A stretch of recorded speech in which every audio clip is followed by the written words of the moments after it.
संघ की दृष्टि से क्यों महत्वपूर्ण है? देखिए, माननीय मोहन जी ने जो एक संघ रूपी नदी के धारा प्रवाह को उन्होंने अपने उद्बोधन में विजयदशमी के उद्बोधन में उन्होंने हम सभी के समक्ष जो है मूर्त रूप से रखा और कई विषय जिन्हें आपने बताया, साथ में जो परिवार उद्बोधन का जो विषय उसकी जो महत्वपूर्णता इसलिए है कि इस राष्ट्र की, इस समाज की जो सबसे छोटी इकाई है, छोटी है लेकिन सबसे महत्वपूर्ण इकाई जो है वह परिवार है। और परिवार में जो परिवार का जिसे ये कहते हैं कि जो रीढ़ की हड्डी होती है वो जो परिवार की महिला होती है, चाहे वो माँ के रूप में है, चाहे वो किसी भी और उसमें है,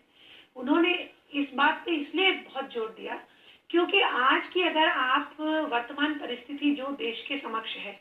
इसमें समाज के सामने कई जो कष्ट के कारण है वह इस वजह से भी है कि हमारे जो परिवारों में जो हमारी सांस्कृतिक जो मूल्य हैं और जो नैतिक मूल्य हैं उनकी कहीं ना कहीं समाज में कमी आ रही है। तो इसलिए परिवारों में इस विषय पर बातचीत होना और क्योंकि जो घर के बड़े हैं वही जो है अपने आगे आने वाली पीढ़ी को इस विषय के बारे में जानकारी देते हैं या उन्हें इस विषय में उससे अवगत कराते हैं। तो इसलिए जो परिवार उद्बोधन का विषय है वो बहुत ही महत्वपूर्ण है। आगे आने वाले जो भावी भविष्य है देश का, उसके समक्ष क्या जो सही और गलत के बीच में निर्णय लेने की क्षमता रखना और जो धर्म है और जो सत्य है उसके साथ खड़े रहना, चाहे कितनी भी कठिन परिस्थितियां हो, उसकी जो एक मूल शिक्षा है वह परिवार से मिलना बड़ा आवश्यक है। और यही कारण है कि एक इस विषय के ऊपर इतना जो है अधिक बल दिया गया। इसके अलावा जैसे आपने कहा कि जो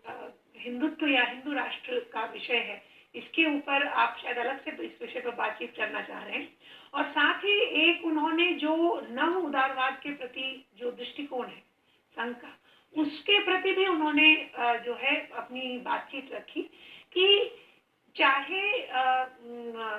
हम उसको, चाहे जो मजदूर अपने घर से दूर जाके काम करते हैं, चाहे कोई भी व्यक्ति है, सिर्फ आप सरकार की उसको जिम्मेदारी नहीं ठहरा सकते हैं। समाज और सरकार दोनों को मिलकर जो भी परिस्थितियां देश के सामने आती हैं उसकी तरफ देखने की, चाहे वह आप उसको इस समय एम्प्लॉयमेंट से जोड़ें, बेरोजगारी से जोड़ें, चाहे कोई भी और विषय है, तो इन सब में दोनों का ही उतना दायित्व है। और जिनके पास बल है, क्योंकि हमारे समाज में सिर्फ जिसके पास बड़ा घर है या बड़ी गाड़ी है, सिर्फ उसको ही जो है ये मान लेना कि वह जो है समृद्ध है, ऐसा नहीं है। तो यह जो भाव है इसको भी आगे बढ़ाने की आवश्यकता है समाज में। बिल्कुल आप उसको इस समय एम्प्लॉयमेंट से जोड़ें, बेरोजगारी से जोड़ें, चाहे कोई भी और विषय है, तो इन सब में दोनों का ही उतना दायित्व है। और जिनके पास बल है, क्योंकि हमारे समाज में सिर्फ जिसके पास बड़ा घर है या बड़ी गाड़ी है, सिर्फ उसको ही जो है ये मान लेना कि वह जो है समृद्ध है, ऐसा नहीं है।